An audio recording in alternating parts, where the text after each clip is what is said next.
शैतान इब्लीस की कहानी। इब्लीस के वालिद का नाम चलीपा था और कुनियत अबू अलगवी थी।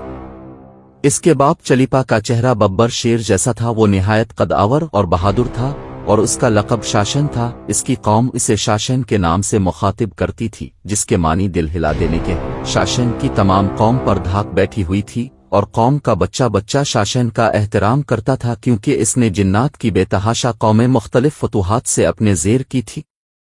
इब्लीस लईन की वालिदा का नाम तबलेस था और उसकी वालिदा का चेहरा भेड़िए की मादा की तरह था और इसका लक़ब ज़ुब था। वो भी अपने शौहर की तरह निहायत दलेर और ताकतवर थी। इसने भी अपने खावंद के हमरा बेतहाशा जंगें जीती थी। इस हद तक बहादुर थी कि सारी कौम जिन्नात के बच्चे बच्चे की ज़बान पर था कि तबलेस के होते हुए दुनिया की कोई ताकत हमें ज़ेर नहीं कर सकती है।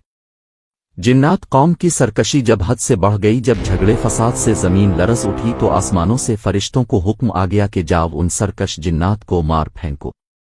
बकौल इब्लीस के कि मेरी माँ तबलेस ने फरिश्तों के साथ जंग करते हुए बहादुरी के वो जौहर दिखाए कि देखने वाले अशशकर अलिफाट है। लेकिन मुश्किल ये थी कि जिन और फरिश्तों का कोई जोड़ नहीं था और खुद मेरा यानी इब्लीस लईन का भी ये ख्याल था कि अम्मा जान की बईद अज कियास बहादुरी के मुकाबला में फरिश्तों ने आकर सख्त गलती की है और उन्हें बड़ी इबरतनाक शिकस्त होगी। लेकिन अल्लाह जाने किया हुआ कि हम कमज़ोर पड़ गए और फरिश्ते हम पर गालिब आते गए। इस अजीब व गरीब जंग का समा कुछ ऐसा नाकाबिल फहम था कि सारी कौम हैरत में थी। फरिश्तों का वार हम पर खूब पड़ रहा था, लेकिन हमारा वार कुछ ऐसा ओछा और बुज़दिलाना पड़ रहा था कि हमें खुद हैरत होती थी। कौम जिन्नात का जो बच्चा बच्चा मेरी माँ और बाप की बहादुरी के गिन गाता था, आज उन्हीं को फरिश्ते दर्दनाक तरीक़ों से मार रहे थे। इसी दौरान मेरी वालिदा और मेरे वालिद जंग में मारे गए। मैं इस वक्त शादीशुदा था। मेरी मलिका और बेटा मरवा भी मारे गए। चूंकि इब्लीस के वालिद का चेहरा शेर की तरह और वालिदा का चेहरा भेड़िए की तरह था, लिहाजा इल्म क़ियाफ़ा की राव से इब्लीस में दोनों खुसूसियात हैं, यानी वो निहायत खुददारू सरकश और मक्कार और साथ ही निहायत खुद गरज फरेबी और धोखाबाज भी है। फरिश्तों और कौम इब्लीस जिन्नात के दरमियान जो जंग हुई थी, इसमें जो जिन्नात कैदी बनाए गए, इन कैदियों में शहजादा इब्लीस भी मौजूद था। फरिश्ते जब बारगाह ताला में हाजिर हुए तो उनको हुक्म हुआ अलिफ अज़ाज़ील की बेहतरीन तरबियत करो। चनाचा फरिश्तों ने इब्लीस की तरबियत बेहतरीन अंदाज से की। अल्लाह के रुतबा और जावजलाल से आशना किया गया। इबादत और रियाजत के तरीक़े और आदाब समझाए गए, यहाँ तक कि पहले आसमान वालों ने इसको आबिद का कहा, दूसरे आसमान वालों ने जाहिद, तीसरे आसमान वालों ने आरिफ, चौथे आसमान वालों ने वली, पांचवीं आसमान वालों ने तकी, छठे आसमान वालों ने खाशे और सातवीं आसमान वालों ने अज़ाज़ील के लक़ब से मुलक़्क़ब किया।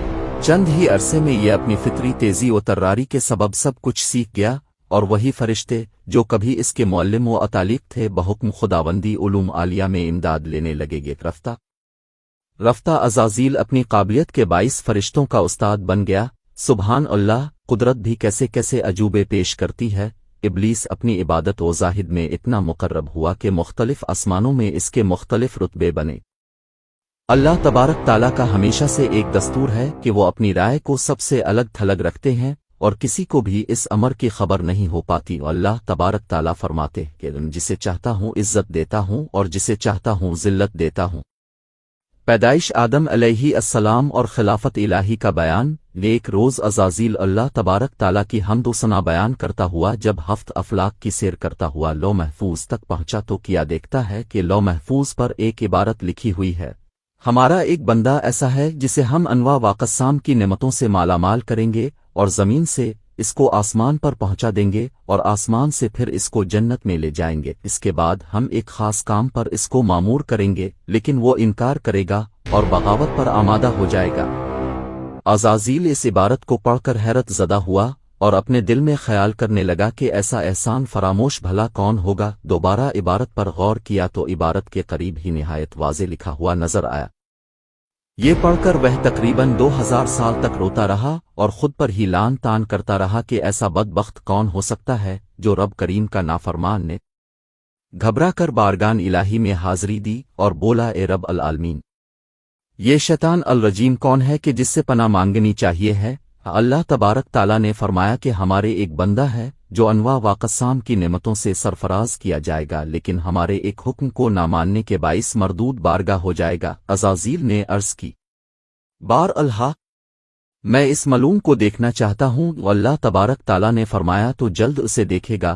عزازیل اسی سوچ و بچار میں ہزارہ سال مبتلا تھا کہ اسے معلوم ہوا کہ آدم علیہ السلام کا پتلا تیار کیا جا رہا ہے۔ اس پتلے کا سر مکہ معظمہ کی خاک، گردن بیت المقدس کی مٹی، سینہ عدن کی خاک سے، اور پشت و شکم ہندوستان کی سرزمین کی مٹی سے، ہاتھ مشرق کی خاک اور پیر مغرب کی زمین سے تیار ہوں گے، اور باقی گوشت پوست وغیرہ تمام زمین کی مجموعی خاک سے بنیں گے، اور اس کے علاوہ اس میں آگ، پانی اور ہوا کو بھی شامل کیا جائے گا۔ مختلف جگہوں کی مٹی شامل کرنے کی حکمت یہ ہے کہ اس پتلا کی نسل مختلف شکلوں میں نمودار ہو سکے گی، اور عناصر کے شامل کرنے کی حکمت یہ ہے کہ اس پتلے کی نسل چہار طبائع کا حسین امتزاج ہوگی، کیونکہ ہر چہار عناصر میں سے ایک عنصر دوسرے عنصر کی موجودگی میں قائم رہ ہی نہیں سکتا۔ مثلا آگ اور پانی یکجا نہیں رہ سکتے، اور مٹی اور ہوا یکجا نہیں رہ سکتے، اور یہ قادر مطلق کا ہی کمال ہے جس نے ان چہار عناصر کو یکجا کر رکھا ہے، اور یہ جامع العجائب والغرائب پتلا سان مطلق نے اپنے ہاتھ، جیسا کہ اس کی شان کے لائق ہے، کیسے بنائے گا۔ پھر جب پتلے کو تیار کر لیا گیا تو پتلے کو زمین پر بھیج دیا گیا۔ عزازیل فوراً اس پتلے کو دیکھنے کے لیے زمین پر پہنچا تاکہ دیکھ سکے کہ اس کی اندرونی اور بیرونی ساخت کیسی ہے، اور اس کے اندر کس قسم کی یعنی نظام رکھا گیا۔ سب سے پہلے عزازیل نے پتلے کو ٹھونک بجا کر دیکھا تو پتلے سے ایک بڑی ہی عجیب و غریب آواز پیدا ہوئی۔ جب بیرونی مشاہدے کے بعد عزازیل کسی بھی حتمی نتیجے پر نہ پہنچ سکا تو اپنی مخصوص طاقتوں کے ذریعے پتلے کے اندر داخل ہو گیا۔ شاید اسی لیے کہا گیا ہے شیطان تمہاری رگوں میں خون کی طرح دوڑتا ہے، تاکہ پتلے کا اندرونی مطالعہ کر سکے۔ دوران سیر اس کو بہت ساری معلوم ہوئی، اور عزازیل نے اپنی طویل عمر میں جو کچھ دیکھا تھا وہ سب اس پتلے میں موجود تھا۔ چنانچہ جب وہ رگ رگ کی سیر کرتا ہوا قلب تک پہنچا تو قلب کچھ اس طرح بند کیا گیا تھا کہ اپنی مخصوص طاقتوں اور مخفی علوم جاننے کے باوجود قلب کو نہ کھول سکا۔ شاید اسی لیے کہا گیا ہے کہ میں کسی چیز میں نہیں سماتا، لیکن مومن کا قلب ایسی جگہ ہے جہاں میں سما جاتا ہوں، اور نہ اس کے اندرونی حالات معلوم کر سکا کیونکہ خالق نے اسے سویر باماہر کر دیا تھا۔ پس عزازیل سمجھ گیا کہ اس پراسرار ڈبیا میں کوئی خاص خزانہ چھپایا گیا ہے جسے مجھ سے پوشیدہ رکھنے کا مکمل انتظام کیا گیا ہے۔ ابلیس کو انسان پر کوئی اختیار حاصل نہیں کہ وہ زبردستی اسے کھینچ کر اپنی راہ پر لے جائے، وہ صرف بہلانے پھسلانے سے کام لے سکتا ہے۔ شیطان کے 5 اہم ساتھی ہیں جن کے نام درج ذیل ہیں۔ صبر اس کے اختیار میں مصیبتوں کا کاروبار ہے، جس میں لوگ ہائے واویلا کرتے ہیں اور گریباں پیرتی ہیں، منہ پر تمانچے مارتے ہیں اور جاہلیت کے نعرے لگاتے ہیں، اور یہ لوگوں کو بدی کا مرتکب کرتا ہے اور اسے ان پر اچھا اور پسندیدہ کر کے دکھاتا ہے۔ مسعود یہ کذب اور دروغ پر مامور ہے جسے لوگ کان لگا کر سنیں، تجسس کریں اور ادھی سن کر مزید اضافہ خود کر لیں۔